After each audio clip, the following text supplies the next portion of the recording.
నమస్తే, welcome to Raj news. నేను Anil. Detail చూద్దాం. కాంగ్రెస్ పై బండి సంజయ్ కీలక వ్యాఖ్యలు చేశారు. దేశ ప్రజలంతా చిత్కరించుకున్న నిరాశనో, దేశాన్ని ఇంకా దోపిడీ చేయాలనుకుని పోయమన్న పేరాసనో, వివేకం, వ్యక్తిత్వం అన్నీ వదిలేసి ప్రధాని స్థాయిని మర్చిపోయారని, మీ హుందాతనాన్ని కాపాడుకోలేక దిగజారుడు వ్యాఖ్యలతో ఉన్న కాంగ్రెస్ పార్టీ నేతల భాషను చూస్తే 2029 కాదు, యుగం గడిచిన మీ పార్టీ బతుకు ఆగమ్య గోచరమే అంటూ ట్వీట్ చేశారు.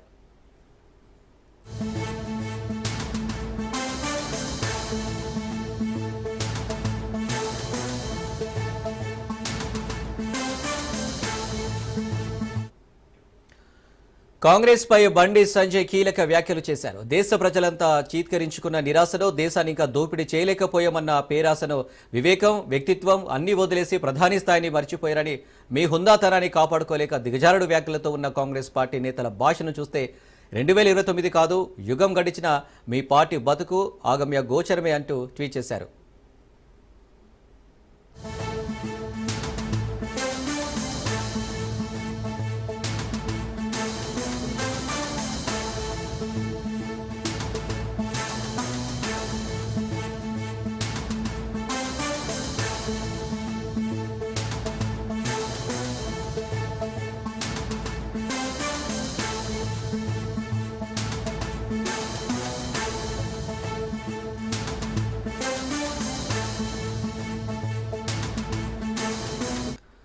సీఎం రేవంత్ రెడ్డి బృందం జపాన్ పర్యటనలో తొలి రోజునే కీలకమైన పెట్టుబడుల ఒప్పందం కుదిరింది. జపాన్కు చెందిన వ్యాపార దిగ్గజ మారుపెని కంపెనీ తెలంగాణలో పెట్టుబడులకు ముందుకొచ్చింది. హైదరాబాద్ ఫ్యూచర్ సిటీలో నెక్స్ట్ జనరేషన్ ఇండస్ట్రియల్ పార్క్ను ఏర్పాటు చేసేందుకు మారుపెని కంపెనీ సంసిద్ధత తెలిపింది. టోక్యోలో ఆ కంపెనీ ప్రతినిధులు రేవంత్ రెడ్డిని కలుసుకున్నారు. ఇండస్ట్రియల్ పార్క్ ఏర్పాటుకు సంబంధించిన ప్రతిపాదనలు, పెట్టుబడులపై చర్చించారు. దాదాపు 1000 కోట్ల ప్రారంభ పెట్టుబడితో మారుపెని కంపెనీ ఈ ప్రాజెక్టును పెట్టనుంది.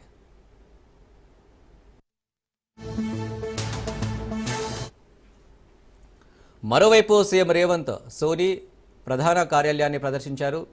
సోనీ కంపెనీకి చెందిన యానిమేషన్ అనుబంధ సంస్థ క్రంచైరోల్ బృందాన్ని కలుసుకున్నారు. యానిమేషన్, విఎఫ్ఐ, గేమింగ్ రంగాలలో హైదరాబాద్లో ఉన్న అవకాశాలను ఆ కంపెనీ ప్రతినిధులకు తెలంగాణ బృందం వివరించింది.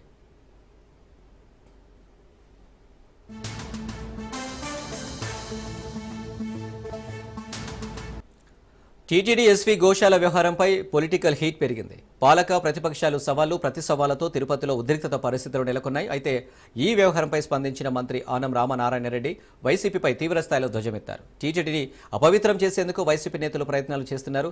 అధికారులను నిర్వీర్యం చేసి పాలక మండలిని అవమానకరంగా దూషించాలని తిరుపతి, తిరుమలలో అదే పనిగా చేస్తున్నారు. ఏదైనా ఒక మంచి కార్యక్రమం వస్తే దాన్ని అడ్డుకుంటున్నారని దుయ్యబట్టారు. భక్తులకు మెరుగైన సేవలు అందించేందుకు సలహాలు ఇవ్వరు, కానీ ఏదో ఒక బురద చల్లి వాతావరణాన్ని కలుషితం చేసేందుకే వైసీపీ నేతలు పనిచేస్తున్నారని అన్నారు. అన్ని మతాలను కూటమి ప్రభుత్వం సమానంగా చూస్తుందని తెలిపారు. స్వామివారి తొలిమెట్టుపై తలవంచి భూమన క్షమాపణ చెప్పాలని డిమాండ్ చేశారు. తిరుమల తిరుపతి దేవస్థానంలో ఒక రాజకీయ పార్టీ ఆ ఆలయాన్ని అపవిత్రం చేయాలా, పాలక వర్గాన్ని కూడా అవమానకరంగా దూషించాలనే ఒక ప్రయత్నం ఇవాళ వైఎస్ఆర్ కాంగ్రెస్ పార్టీ నాయకులు తిరుపతిలో, తిరుమలలో అదే పనిగా చేస్తూ ఉన్నారు. ఒక బురద జల్లి ఆ వాతావరణాన్ని కలుషితం చేయడానికే చేసేటువంటి ప్రయత్నం. బ్రహ్మోత్సవాల సమయంలో ఒక రకమైన నిందలు వేశారు. ముక్కోటి ఏకాదశి నాడు మరొక రకంగా, కోదండరామస్వామి కళ్యాణం గతంలో ఎన్నడూ లేనటువంటి విధంగా ఒంటిమిట్టలో చేస్తూ ఉంటే ఈ యొక్క గోశాల గురించి మాట్లాడడం, ఇవన్నీ చూస్తూ ఉంటే ఏమర్థమవుతుందంటే వైఎస్ఆర్ కాంగ్రెస్ పార్టీ నాయకులకు ఈ ప్రభుత్వం మీద, ముఖ్యమంత్రి గారి మీద నిందలు మోపడమే ఒక లక్ష్యంగా పెట్టుకున్నారు. సిపిఐ పార్టీ జాతీయ నాయకులు నారాయణ గారు గోశాలకు వెళ్ళారు. వారు ఏం చెప్పారు మీరు అందరూ విన్నారు. ఎలాంటి ఇబ్బందులు లేవు, సజావుగా సాగుతూ ఉంది గోశాల, గోవుల్ని సంరక్షిస్తూ ఉంది అని చెప్పి వారు స్వయంగా చూసి స్టేట్మెంట్ ఇచ్చారు. అయినా వీళ్ళకి తృప్తి లేదు. కొన్ని సహజ మరణాలు అనేవి ఉంటాయి. నిందల్ని మోపడానికి భూమన కరుణాకర్ రెడ్డి లాంటి నాస్తికుడు చేయడం ఇది నాస్తికత్వం అనిపించు. ఆయన 2 దఫాలు టీటీడీ చైర్మన్ చేశాడు. తిరుమల తిరుపతి దేవస్థానం నిధులన్నీ మొత్తం దోచేశారు. అక్కడ ఉండేది గోవులు, నోరు లేని జీవాలు. సహజ మరణమో, అనారోగ్యంతో ఒక మరణమో, ఒక గోవుకు చనిపోతే దాన్ని రాష్ట్ర ప్రభుత్వానికి అంటగడతారా? ఏమన్నా బుద్ధి ఉండే పనులేనా వాళ్ళకి? హిందూ సమాజం మీద, హిందూ సంప్రదాయాల మీద, సనాతన ధర్మం మీద మీకేమన్నా అవగాహన ఉందా? తిరుమల తిరుపతి దేవస్థానం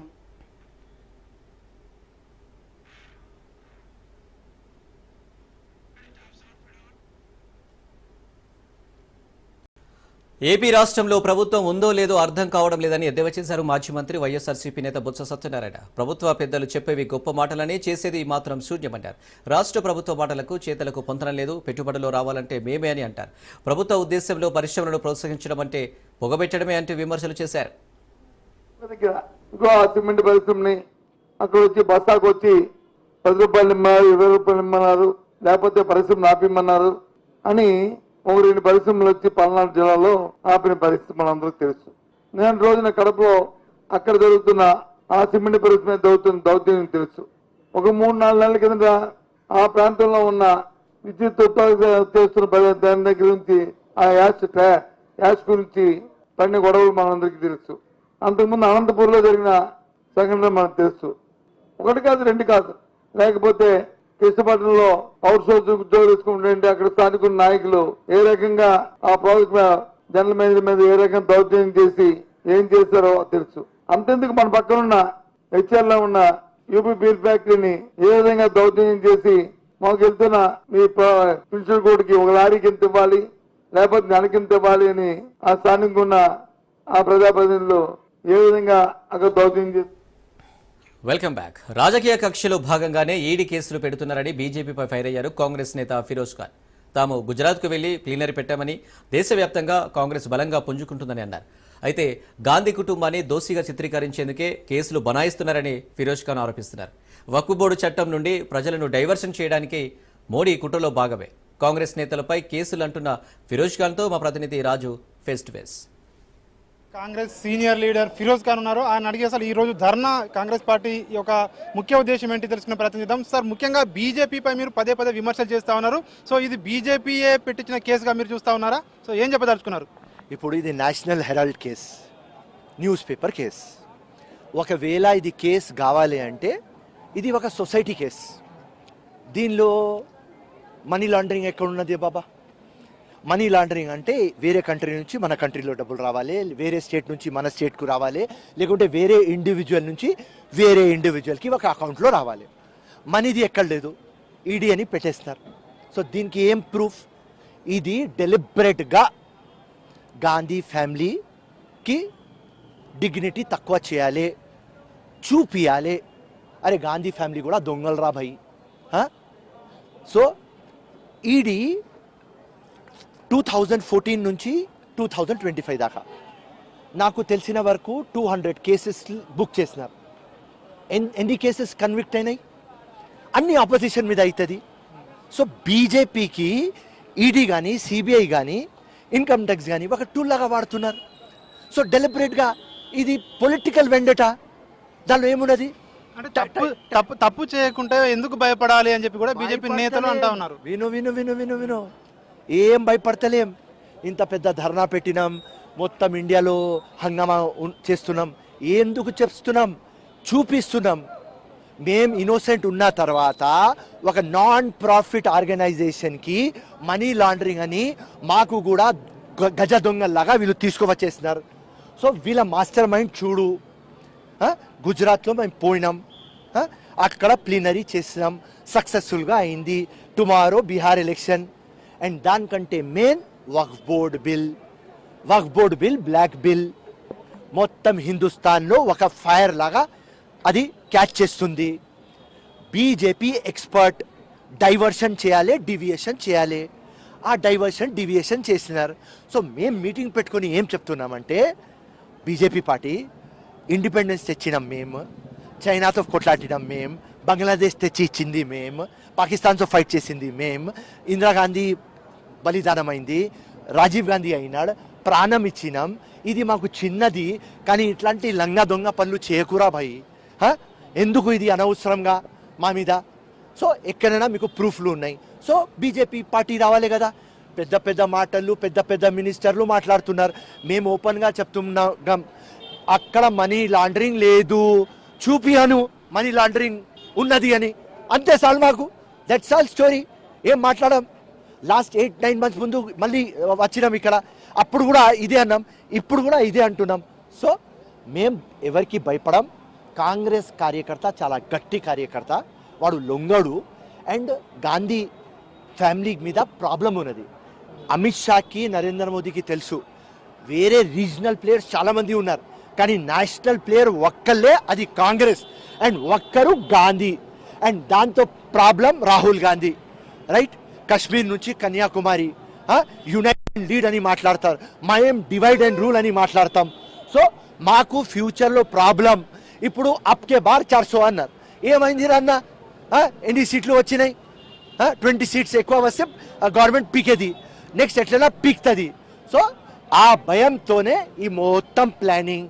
మా ఇమేజ్కి టార్నిష్ చేయాలి, మా ఇమేజ్కి దెబ్బ ఇవ్వాలి, దానికోసమే. సో మేము పబ్లిక్ ఏం చెప్తున్నామంటే ఇది వాస్తవం, మేము భయపడం. ఈ కేసులో ఏం లేదు, నథింగ్, చింది కేసు ఇది. జై హింద్. Yes, ఇది కాంగ్రెస్ లీడర్ ఫిరోజ్ ఖాన్ చెప్తా ఉన్నారు. ఈ కేసులో అసలు ఎట్లాంటి మనీ లాండరింగ్ జరగలేదు. సో అయినప్పటికీ రాజకీయ కక్షతోనే సో తమ అగ్రనాయకులపై ఈ బీజేపీ ప్రభుత్వం కేసులు పెట్టింది, రాజకీయ కక్షపూరితంగా వ్యవహరిస్తుందని కూడా చెప్తున్న పరిస్థితి కనిపిస్తూ ఉంది. కెమెరా పర్సన్ వరుణ్తో రాజ్ న్యూస్, హైదరాబాద్ నుండి. రాష్ట్రంలో అంతటా ఎంతో ఉత్కంఠంగా చూస్తున్న జీవీఎంసీ అవిశ్వాసంకు 48 గంటలు ఉండడంతో కూటమి నేతలు ధీమా వ్యక్తం చేస్తున్నారు. గత వైసీపీ ప్రభుత్వం అధికారంతో జీవీఎంసీ పాలకవర్గం అవినీతి చేసిందని, ప్రజలు సొమ్మును కొల్లగొట్టారని కూటమి కార్పొరేటర్లు ఆరోపిస్తున్నారు. ప్రజలు సొమ్ము లూటీ చేసిన వారిపై చర్యలు తీసుకుంటామని, కూటమి పాలకవర్గంలో మరింత అభివృద్ధి చేస్తామని చెబుతున్నారు. జనసేన, బీజేపీ, టీడీపీ ఉమ్మడిగా ప్రజాపాలన సాగిస్తామని అంటున్నారు. ఇక ఇదే విషయానికి సంబంధించి మరింత సమాచారం మా విశాఖ ప్రతినిధి సూర్యప్రకాష్ అందిస్తారు. ఆంధ్రప్రదేశ్ రాష్ట్రం అంతటా ఎంతో ఉత్కంఠంగా ఎదురు చూస్తున్న జీవీఎంసీ లో అవిశ్వాస తీర్మానం అయితే ఇంకా 2 రోజులు 48 గంటలు మాత్రమే ఉంది. ఈ 48 గంటల్లో ఎటువంటి పరిణామాలు జరగబోతున్నాయి, దానికి పూర్తిగా అయితే జనసేన ఎటువంటి స్టాండ్ తీసుకోబోతుందనే విషయాన్ని తెలియజేయడానికి అయితే జనసేన సీనియర్ నేత అలానే జనసేన కార్పొరేటర్ పేతుల మూర్తి గారు అయితే మనతో ఉన్నారు. ఆయన అడిగితే మరింత సమాచారం చూస్తుంది. సార్ చెప్పండి, అసలు జీవీఎంసీ అవిశ్వాస తీర్మానం ప్రస్తుతం ఇంతవరకు కూడా ఎప్పుడు జరగలేదు, ఇదే ఫస్ట్ టైం. దీన్ని ఏ విధంగా చూడొచ్చు అంటారు? జనసేన స్టాండ్ ఏం తీసుకుంటారు? అవినీతికి, అరాచకాలకి, అక్రమాలకి ఇవాళ ఏదైతే ప్రతీకగా ఉన్నటువంటి వైఎస్ఆర్ కాంగ్రెస్ పార్టీ పాలకవర్గం ఏదైతే ఉందో ఆ పాలక వర్గాన్ని, వాళ్ళ అవినీతిని, వాళ్ళ యొక్క అక్రమాలకి అడ్డుకట్టు వేయటానికి తెలుగుదేశం పార్టీ, జనసేన, బీజేపీ కూటమి పార్టీలన్నీ కూడా ముక్తకంఠంతో నగర ప్రజల సంపదని, నగర ప్రజల ప్రతిష్టల్ని, నగర ప్రజల గౌరవాన్ని, నగర ప్రజలు ఆకాంక్షించే అభివృద్ధిని కాపాడాలని దిశగా నిర్ణయం తీసుకుని అవిశ్వాస తీర్మానం పెట్టడం జరిగింది. జనసేన పార్టీ పెద్దలు, రాష్ట్ర ముఖ్యమంత్రి వర్యులు పవన్ కళ్యాణ్ గారి ఆదేశాల మేరకు మా పిఎస్సి చైర్మన్ నాదెళ్ల మనోహర్ గారు కూడా కూటమి ధర్మం పాటిస్తూ ఏదైతే అవిశ్వాస తీర్మానాన్ని ప్రవేశపెట్టామో అవిశ్వాస తీర్మానం ఎలాగైనా సరే మనం నెగ్గి తీరాలి, మీరందరూ కలిసికట్టుగా ఐకమత్యంగా ఉండి పార్టీ అధిష్టానం మేరకు మీరు అందరూ కూడా శిరసా వహించి మీరు నడుచుకోవాలని చెప్పి మాకు ఆదేశాలు ఇవ్వడం జరిగింది. మీ అందరం కూడా రేపు జరగబోయేటువంటి అవిశ్వాస తీర్మానంలో పాల్గొని అవిశ్వాస తీర్మానం నెగ్గబోతా ఉన్నాం. అలానే మనతో పాటు టీడీపీ కార్పొరేటర్స్ కూడా ఉన్నారు. వాళ్ళని అడిగితే తెలుస్తున్నప్పుడు టీడీపీ ఎటువంటి స్టాండ్ తీసుకోబోతుంది, ఈ ప్రతి చోట కూడా ఇలానే అవిశ్వాస తీర్మానాలు ప్రవేశపెడుతూ అన్ని చోట్ల కూడా కైవసం చేసుకునే ప్రయత్నం చేస్తుంది తప్ప రాజకీయంగా ఓట్ బ్యాంక్ వెళ్ళే అవసరం అయితే వెళ్లకుండా చేయడం అయితే టీడీపీ తీసుకుంటుందని అయితే ప్రస్తుతం చాలా చోట్ల ఆరోపణలు ఉన్నాయి. కానీ టీడీపీ కార్పొరేటర్స్ ఏ విధంగా సపోర్ట్ చేయబోతున్నారో ఆలోచిస్తున్నారు. సో చెప్పండి, అసలు ఎక్కడ కూడా బల పరీక్ష పైన వెళ్ళడానికి చూస్తున్నారు కానీ ఓట్కి వెళ్ళి పబ్లిక్ లోకి వెళ్ళి ఎలక్షన్స్ లోకి వెళ్దామని ఎక్కడ చూడట్లేదు అని కొన్ని ఆరోపణలు వస్తున్నాయి. దాన్ని ఎలా చూస్తున్నారు? ఇంకా కార్పొరేషన్ ఎలక్షన్ పంచాయతీలు కానీ, మున్సిపాలిటీ కానీ, కార్పొరేషన్ కానీ ఇంకా 1 year టైం ఉంది. 1 year టైంలోనే ఎలక్షన్ అనేది రాష్ట్రం మొత్తం మీద ఎలక్షన్ పెట్టే పరిస్థితి ఉండదు, కానీ ఒక విశాఖపట్నం కార్పొరేషన్కి ఎలక్షన్ పెట్టే పరిస్థితి ఉండదు కదా 1 year లో. ఎందుకంటే జగన్మోహన్ రెడ్డి ఒక జీవో జారీ చేయడం జరిగింది, 4 సంవత్సరాల పాటు పెంచకూడదని ఒక జీవో జారీ చేసి మేము అవిశ్వాసం ఇప్పుడు, ఎందుకంటే ప్రభుత్వం అధికారంకి వచ్చినట్టే మేము అవిశ్వాసం పెట్టే పరిస్థితి ఉంది. కారణం ఏంటంటే 4 సంవత్సరాల కాలంలో ఈ జగన్మోహన్ రెడ్డి పాలనలో ఎంతైతే అవినీతి జరిగిందో 5 సంవత్సరాలు కూడా ఈ మేయర్ గారు 4 సంవత్సరాల్లో అంత అవినీతి చేసే పరిస్థితి ఉంది. విశాఖ కార్పొరేషన్ లో ప్రధాన కూడలు ఏ అయితే ఉన్నాయో, ఏదో బీచ్ రోడ్ కానీ కొన్ని ప్రాంతాల్లో అడ్డుగోడగా G20లోని అడ్డుగోడ కొన్ని 100 కోట్ల రూపాయలు నామినేషన్ పద్ధతిలోని, లేదనుకుంటే ఈవేళ చేస్తే రేపు అక్కడ వర్క్ కనిపించే పరిస్థితి కనిపించలేదు. కొన్ని 100 కోట్ల రూపాయలు అవినీతిమయం చెప్పి మా తాలూకా అభియోగం. దాన్ని ఎట్టి పరిస్థితుల్లో మేయర్ గారిని అవిశ్వాసం పెట్టి దించగలిగితేనే ఏదైతే అవినీతి జరిగిందో అంతవరకు మీరు బయటికి తీసి పరిస్తుంటారు. ఈరోజు ఆవిడ నాకు బీసీ మహిళకి అన్యాయం జరిగింది, నాకు అన్నదమ్ములు అందరూ కూడా అన్నదమ్ములు అక్కచెల్లు అందరూ అన్యాయం చేసి మేయర్గా చెప్పుకుంటున్నారు. మీకు బీసీలకి అంతా మీ మీద అంతా మీకు మొక్క ఉండేలా ఉంటే మిమ్మల్ని ఒక మహిళా మేయర్ అని కూడా చూడకుండా ఒక గ్రేటర్ విశాఖ ప్రథమ పౌరాలు బొలగా వెంకట కుమార్ గారు ఆవిడని ఎక్కడి నుంచో పెట్టారండి. మేయర్ గారు నించోవలసిన పరిస్థితి ఒక ప్రథమ పౌరురాలు కూర్చోవాలి. ఒక జిల్లా ఒక రాష్ట్ర మంత్రి కూర్చున్నాడు, ఒక రాజ్యసభ సభ్యులు కూర్చున్నారు, ఒక స్వామీజీ గారు కూర్చున్నారు, ఈవిడ మాత్రం మేయర్ గా నించున్నారు. ఆ రోజు ఒక బీసీ మహిళకి విశాఖ ప్రథమ పౌరురాలు ఒక మేయర్ గారికి అన్యాయం జరిగిన ఆలోచన మీ బీసీ నాకు కనిపించలేదా? జిల్లా యాదవ సంఘ నాయకులు ఆ రోజు ఎందుకు మీరు నిలదీయలేదు నాయకుల్ని? ఒక మహిళకి మీరు ఇదేనా న్యాయం, ఇదేనా గౌరవిస్తారని చెప్పి సారా మీరు ఎందుకు అడగలేదు? ఆరా మీకు గుర్తురాలేదా? ఈ ఆవిడ ఈ రోజు 4 సంవత్సరాలు చేసిన అవినీతి ఎక్కడ బయటపడతాదనే ఉద్దేశంతో కంటతడి పెట్టే పరిస్థితులు తప్ప ఆవిడ మేయర్ గారు ఆవిడ ఏదో అన్యాయం జరుగుతుంది అని ఆలోచన కాదు. 4 సంవత్సరాలు చేసిన అడ్డుగోడగా కొన్ని ముందస్తు ఆమోదం ఇచ్చారు. అవన్నీ కూడా బయట తీస్తే ఆవిడ బండారం బయటపడుతున్న ఆలోచనతో ఆవిడ ఈరోజు భయపడి పరిస్థితుంది. ఇది ఇక్కడున్న సమాచారం అయితే గత 4 సంవత్సరాలు పూర్తి స్థాయిలో అవినీతి కుంభకోణాలతోనే రాష్ట్రానితో పాటు అలానే విశాఖ నగరపాలక సంస్థను కూడా నడపడం జరిగింది. మేయర్ యొక్క అధికారాన్ని కూడా దుర్వినియోగం చేసి నిధులన్నీ కూడా గోల్మాల్ చేశారు విషయాన్ని అయితే వాళ్ళైతే తెలియజేస్తున్నారు. కానీ దీనిపైన అవిశ్వాసం 19వ తారీఖున పెట్టిన అవిశ్వాస తీర్మానాన్ని ప్రస్తుతం మేము నెగ్గి వాళ్ళు చేసిన అవినీతిని బయటకు తీసుకొస్తామనే విషయాన్ని అయితే ఎన్డీఏ కూటమి వాళ్ళందరూ తెలియజేయడం జరుగుతుంది. కెమెరా పర్సన్ ప్రసాద్తో Suryaprakash, Raj news, Visakhapatnam. Welcome back. Tirupati SV గోశాల వద్ద నాటకీయ పరిణామాలు చోటు చేసుకున్నాయి. గోశాలలో గోవుల మృతిపై గత కొన్ని రోజులుగా విమర్శలు ప్రతి విమర్శలు చోటు చేసుకుంటున్నాయి. రాజకీయాలకు ఆస్కారం లేకుండా ఉండాల్సిన చోట నానాడికి రాజకీయ రచ్చ పెచ్చుబీరుతుంది. గోవుల మరణాలపై చర్చ అంటూ టీడీపీ సవాల్ విసరగా సై అన్న వైసీపీ వివాదానికి మరింతగా ఆజ్యం పోస్తుంది.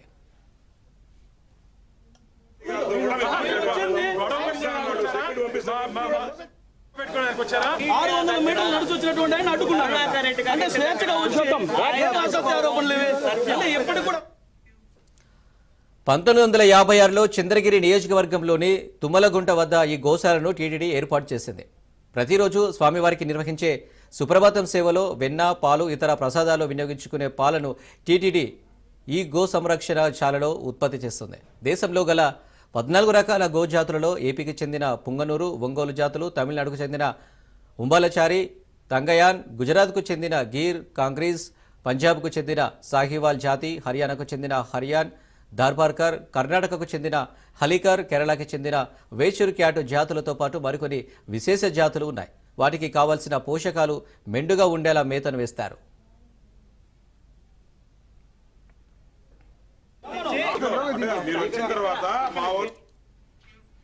ఇక 3 నెలల కాలంలో టీటీడీ గోశాలలో 100కు పైగా లేగదూడలు, ఆవులు చనిపోయాయని టీటీడీ మాజీ చైర్మన్ భూమన కరుణాకర్ రెడ్డి సంచలన వ్యాఖ్యలు చేశారు.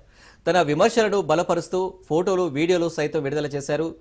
ఎన్డీఏ కూటమి ప్రభుత్వం, టీటీడీ పాలక మండలి అధికారుల నిర్లక్ష్యం కారణంగా 100 గోవులకు పైగానే గోశాలలో గోవులు చనిపోయాయని భూమన కరుణాకర్ రెడ్డి సంచలన ఆరోపణలు చేశారు. తాను చేసిన వ్యాఖ్యలు అక్షర సత్యమని, తాను అబద్ధాలు చెప్పి ఉంటే ఎలాంటి చర్యలు తీసుకున్నా తాను సిద్ధంగా ఉన్నానని ప్రకటన చేశారు.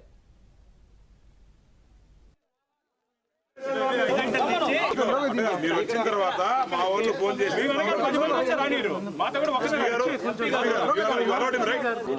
అడ్డుకుని ఉంటే మీరు ఎక్కడ తీసుకొస్తారు?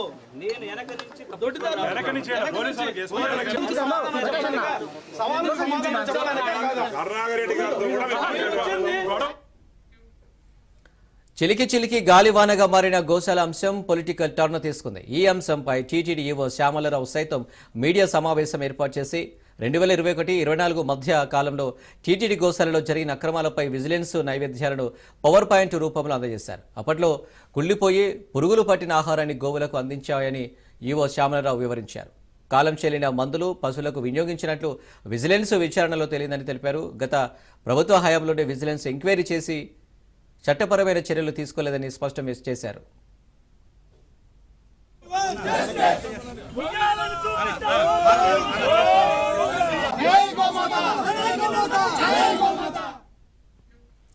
దీంతో ఈ అంశం పూర్తిగా రాజకీయ రంగు పులుముకుంది. చనిపోయిన ఆవులని వైసీపీ హయాంలోనే చనిపోయాయంటూ విజిలెన్స్ రిపోర్టు ఆధారంగా ఇండియా కూటమి విమర్శలు చేసింది. 100 గోవులు చనిపోయాయని వైసీపీ నేతలు అసత్య ప్రచారం చేశారని, 3 నెలల కాలంలో 43 గోవులు మాత్రమే చనిపోయాయని స్పష్టం చేసింది. ఫేక్ ఫోటోలతో టీడీపీ ప్రతిష్ట దెబ్బకు తీసే విధంగా వైసీపీ కుట్రలు చేసిందని తీవ్ర స్థాయిలో ఆగ్రహం వ్యక్తం చేసింది. ఇక భూమనపై కేసు నమోదు చేయాలని తిరుపతి జిల్లా ఎస్పీ హర్షవర్ధన్ రాజుకు ఫిర్యాదు చేశారు టీటీడీ బోర్డు సభ్యుడు భానుప్రకాష్ రెడ్డి. గోశాల అంశంతో పాటుగా భూమన కరుణాకర్ రెడ్డి, భానుప్రకాష్ రెడ్డిపై తీవ్ర స్థాయిలో విమర్శలు గుప్పించారు. తిరుపతి ఎయిర్పోర్టు, గెస్ట్ హౌస్, శ్రీవారి ఆలయానికి పరిమితం అవుతున్నారని విమర్శించారు. దీంతో టెంపుల్ సిటీలో వేసవి తాపం కన్నా పొలిటికల్ హీట్ తారాస్థాయికి చేరుకుంది.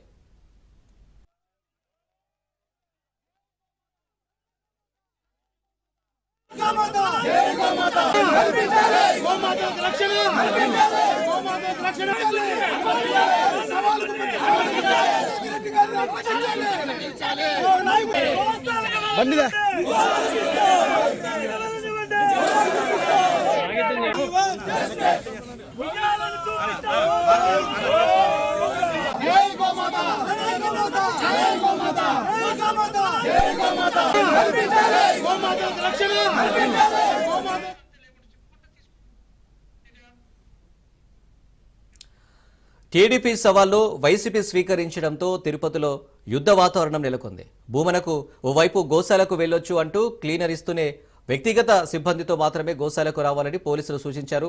కేవలం 5 మంది మాత్రమే వెళ్లాలని పోలీసులు తెలిపారు. దీనికి అంగీకరించని భూమన ఇంటి వద్దనే ఉన్న రోడ్డుపై పడుకొని నిరసన వ్యక్తం చేశారు. మాజీ మంత్రి రోజా, మాజీ deputy CM Narayanaswamy, Tirupati MP Gurumurthy, MLC Sipai సుబ్రహ్మణ్యంతో సహా నిరసన కార్యక్రమం చేపట్టారు.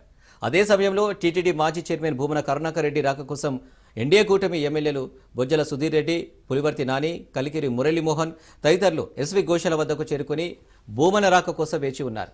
గోశాలకు వచ్చి ఇక్కడ ఎలాంటి అక్రమాలు జరిగాయో రుజువు చేయాలని డిమాండ్ చేశారు.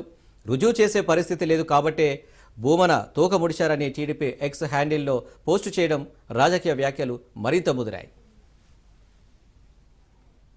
కూడా జగన్మోహన్ రెడ్డి గారి మీదనే తోసేటువంటి ప్రయత్నం చేస్తున్నాడు.